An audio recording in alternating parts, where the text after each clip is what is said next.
10 sights you'll see at King Charles' coronation. King Charles III's coronation Saturday will have a shorter parade route, a role for all Britons rather than only aristocrats, and a nod to the country's myriad faiths. It's also likely to have protesters upset about the more than $125 million price tag for UK taxpayers during a painful cost of living crisis. Here are 10 sights you'll see at this weekend's coronation. 1. Crown, obviously.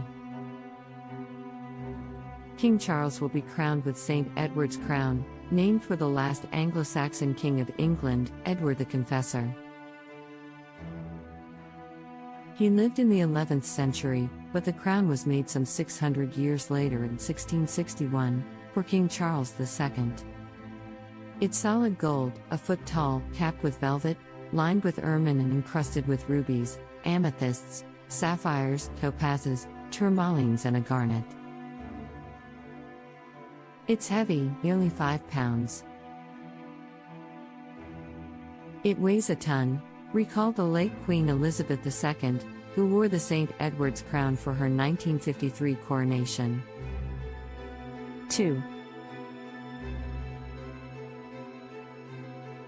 Regalia, royal bling. The coronation regalia is a selection of sacred and secular items that hold symbolic meaning for the monarchy. It includes orbs, scepters, swords and rings, which are all part of Britain's famous crown jewels. The king will hold the sovereign's orb in his right hand during the service. It's a 17th century golden sphere adorned with precious jewels and a cross on top, meant to represent the Christian world. Charles will also be presented with 2 scepters during his coronation, both are golden rods. One is known as the Sovereign Scepter with Cross. It features a heart-shaped diamond nestled below a cross, symbolizing power and justice. The other features a dove and is known as the Rod of Equity and Mercy. 3. Key moment, the anointing. After a procession into Westminster Abbey and presentation of the regalia, the more than 1,000-year-old coronation ceremony will get underway. First, the public, even people watching on TV from home, will be asked to swear allegiance to King Charles. There may be trumpets and exclamations of "God Save the King." In past coronations, it was only the aristocrats in the room who were asked to do this.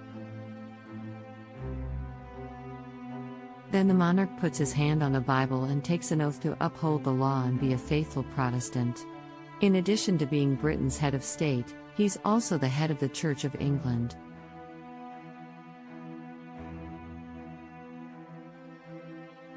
After the oath, the king's glittering golden robes will be removed, and he'll sit on an ancient wooden chair in front of a high altar.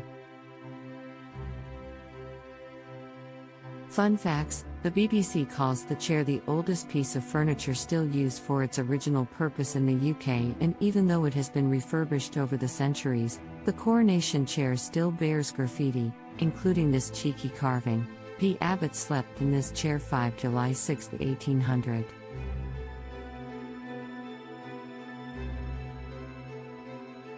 Four. Thousand of guests, some controversial. More than 2,200 people have been invited to the ceremony inside Westminster Abbey. That's down from more than 8,000 people invited to Elizabeth's 1953 coronation.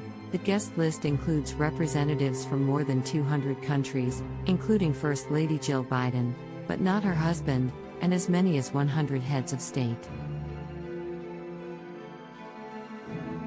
5. Parade, rain or shine. But rain is forecast. Charles has opted for a shorter parade route than his mother did, and a different vehicle. Still, The British military says more than 6,000 members of its personnel will take part, making this its biggest ceremonial operation in 70 years. To prepare, they've been rehearsing in the middle of the night all week. 6. Protesters. The anti-monarchy group Republic says it's mobilizing more than 1,000 protesters in Trafalgar Square, around a statue of King Charles I, who was beheaded in 1649. It's time to get rid of the monarchy, Graham Smith, Republic's leader, told NPR. We will be chanting, "Not my king," when Charles goes past. 7. Page boys, but apparently no page girls. The king's grandson Prince George will be among the pages of honor at Westminster Abbey. George, who is second in line to the throne, is believed to be the youngest future king to play an official role at a coronation. He may help carry the regalia into Westminster Abbey, ahead of the king. 8. New tunes and few celebs. 12 pieces of music commissioned and composed for the coronation will debut during the ceremony Saturday. They include 6 pieces for orchestra, 5 choral works, and a piece for the organ. Plus a new coronation anthem by Andrew Lloyd Webber, the man behind popular musicals Cats and The Phantom of the Opera. In a nod to Charles' late father, Prince Philip, who had Greek heritage, the Byzantine Chant Ensemble will perform music based on the Bible's Psalm 71 during the presentation of regalia. 9. Commonwealth countries. Charles isn't just the king of the UK's 4 constituent countries, England, Scotland, Wales, and Northern Ireland. He's also the head of state of 14 Commonwealth countries. They include Canada, Australia, New Zealand, and several island nations in the Caribbean and Pacific. And he's the ceremonial leader of what's known as the Commonwealth, a voluntary association of more than 50 independent member states, many of which were once part of the British Empire but no longer retain Britain's monarch as their head of state.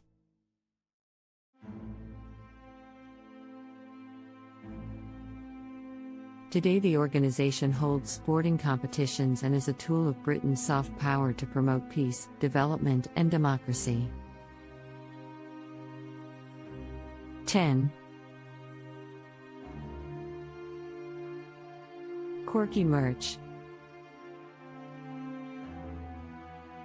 Alongside the regular Union Jack-themed knickknacks, London street vendors are also selling mugs, flags, plates, and thimbles with King Charles' face on them.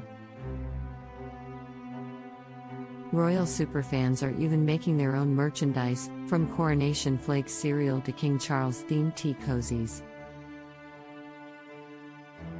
Nespresso has limited edition coffee capsules called Jewels of Nespresso to commemorate the event. Not all the swag is meant to be a celebration of King Charles, though. There's coronation toilet paper, t-shirts that read "Not My King," and other items with unflattering and exaggerated caricatures of Charles. Thanks for watching.